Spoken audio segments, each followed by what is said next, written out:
Para millones de cristianos en el mundo es un título de escándalo, un símbolo de corrupción, incluso el anticristo. Para miles de millones de católicos es una voz de unidad, un signo de certeza, el siervo de los siervos de Dios. Es nuestro Santo Padre, el Papa.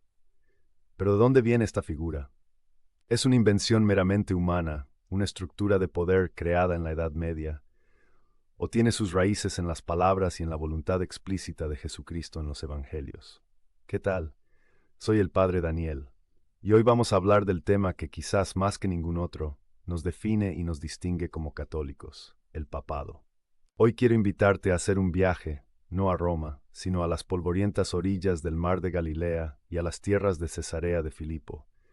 Vamos a sentarnos a los pies de Jesús y a escuchar como si fuera la primera vez las palabras monumentales que le dirigió a un humilde y frágil pescador llamado Simón. No vamos a dar nada por sentado. Vamos a analizar las objeciones de nuestros hermanos protestantes con caridad y vamos a desenterrar la evidencia bíblica, histórica y teológica que demuestra que Jesús no dejó a su iglesia como un rebaño de ovejas huérfanas, sino que le dio un pastor visible, un padre para su familia. Quédense conmigo, porque entender el plan de Cristo para Pedro es entender el corazón de un Dios que anhela la unidad y la certeza para sus hijos. Antes de construir debemos conocer el terreno. ¿Quién era este Simón? Como hemos visto en otras reflexiones, era un hombre normal, un pescador rudo, impulsivo, apasionado, rápido para amar y rápido para fallar. Un hombre que caminó sobre el agua por fe y se hundió por miedo. Un hombre que juró morir por Jesús y lo negó 3 veces por pánico. Era, en sus propias palabras, un hombre pecador. Y esta es la primera y más importante clave. Jesús no eligió al más inteligente, ni al más fuerte, ni al más santo. Eligió a un hombre débil, a una roca agrietada, para construir su iglesia. ¿Por qué? Para que quedara claro desde el principio que la firmeza de la iglesia no depende de la calidad humana de sus líderes, sino de la promesa divina de aquel que la fundó. Con esto en el corazón, vayamos al primer gran monumento bíblico del papado.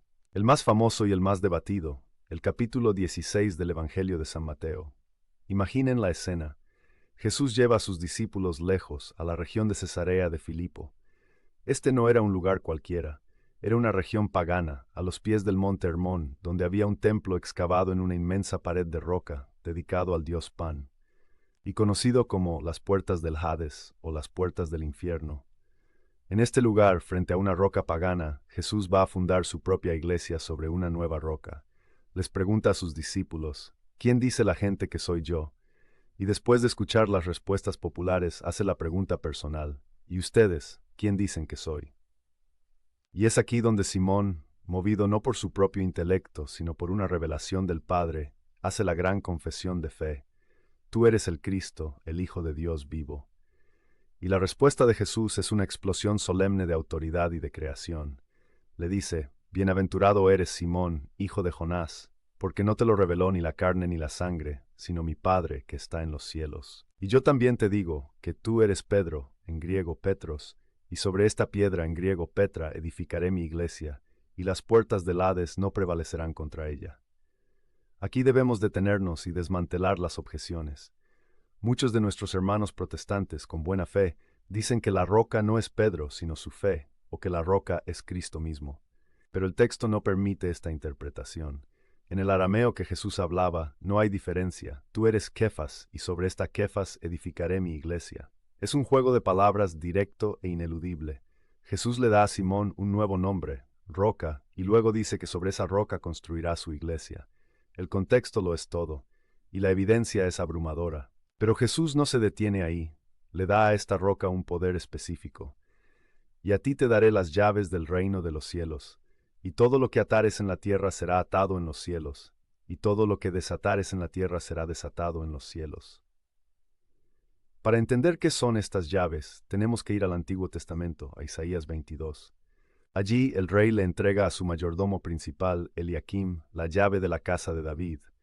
Esta llave no era un símbolo, era la insignia de un oficio real. El que tenía la llave era el primer ministro, el que gobernaba con la autoridad del rey en su ausencia.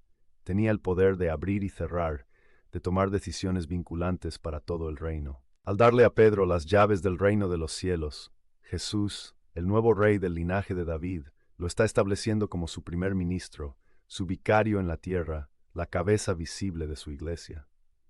El segundo monumento bíblico lo encontramos en la intimidad de la última cena, en Lucas 22. Es un momento conmovedor y profético. Jesús sabe que la fe de todos sus apóstoles será probada. Le dice a Pedro: Simón, Simón, mira que Satanás ha pedido permiso para zarandearlos a ustedes como a trigo. Satanás quiere pulverizar a todo el colegio apostólico. Pero entonces Jesús añade algo crucial. No dice: he rezado por todos ustedes por igual. Dice: pero yo he rogado por ti, para que tu fe no se venga abajo, y tú, una vez vuelto, confirma a tus hermanos. Jesús reza de una manera especial y única por la fe de Pedro. ¿Por qué? Porque la fe de Pedro será el ancla para la fe de los demás. A él, y solo a él, le da la misión explícita de confirmar o fortalecer a sus hermanos. En el momento de la crisis, Pedro será el punto de referencia, la fuente de la certeza. Es el rol del papado en acción, ser el garante de la fe para toda la iglesia. El tercer y último monumento lo encontramos a la orilla del mar de Galilea, después de la resurrección en Juan 21. Es la tierna escena de la restauración de Pedro. Después de sanar su triple negación con una triple confesión de amor, Jesús, el buen pastor, le da a Pedro un mandato triple: apacienta mis corderos, pastorea mis ovejas, apacienta mis ovejas. Los padres de la Iglesia han visto en los corderos a los fieles laicos, y en las ovejas a los propios apóstoles y sus sucesores, los obispos. A Pedro, y solo a Pedro, Jesús le encarga el cuidado de todo su rebaño sin excepción. Lo nombra el pastor universal de su iglesia. No es solo el portero con las llaves, ni solo el hermano que confirma la fe.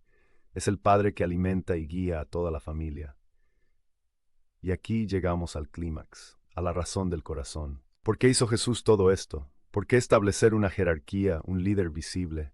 Porque Jesús no estaba fundando un club de fans o una escuela de filosofía. Estaba fundando una familia, su iglesia. Y toda familia, para permanecer unida, necesita un padre.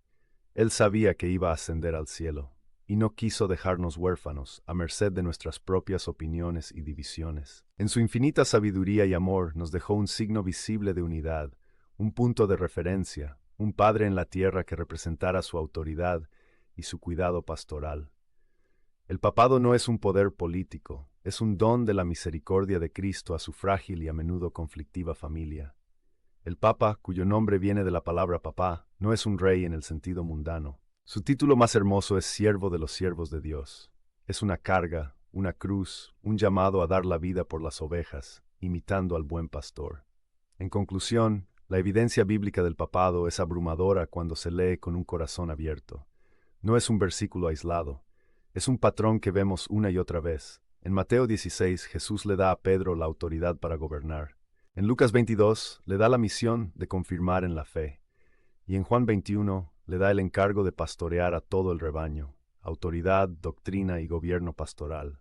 Los tres oficios de Cristo, confiados de una manera única a este pescador de Galilea. Y la promesa que sostiene todo esto no es la fuerza de Pedro, sino la fidelidad de Jesús. La Iglesia Católica no basa su fe en la santidad personal del hombre que ocupa la silla de Pedro. Hemos tenido papas santos y papas pecadores. Basamos nuestra fe en la promesa de Cristo de que las puertas del infierno no prevalecerán y en su oración para que la fe de Pedro no se venga abajo. Es la fe en un oficio divinamente instituido y protegido. Si esta reflexión sobre el plan de Cristo para su iglesia, a través de la figura de Pedro, te ha llenado de amor y gratitud, no te pierdas el video que aparece en pantalla ya, donde exploramos la historia de la sucesión apostólica, la cadena ininterrumpida que nos une hoy con los primeros apóstoles y con el propio San Pedro.